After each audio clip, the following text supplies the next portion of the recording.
Rahvas ütleb ei. Mis ütleb tubli Riigikogu liige? No eks me peame seda hakkama veel siin Riigikogus arutama.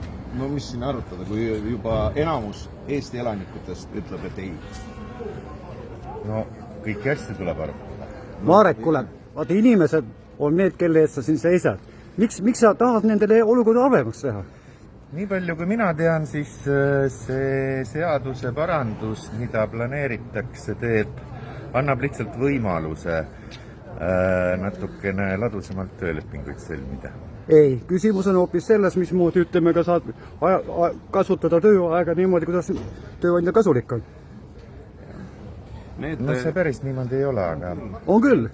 Juba tööandjad ei maksa selle katkestuse eest, mis on seotud ikkagi mitte töötajate poolt tulenevalt, aga tööandja tulenevalt. Tema ei oska planeerida ja siis tulebki välja. Kõige naljakam on tead see, et tööandjad millegipärast seisavad hirmsasti töötajate eest, kus selle eelnõuga.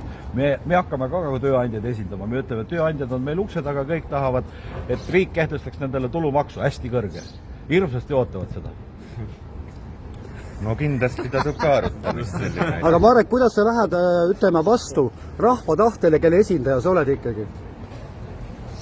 Marek Reinaas, Eesti 200-st, kas sa lähed niimoodi siis rahva eest seisma?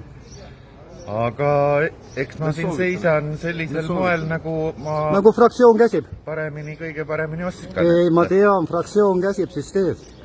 Aga asi selge, eks ma loen selle paberi läbi ja... Loe seadus ka läbi. Loen seaduse ka läbi.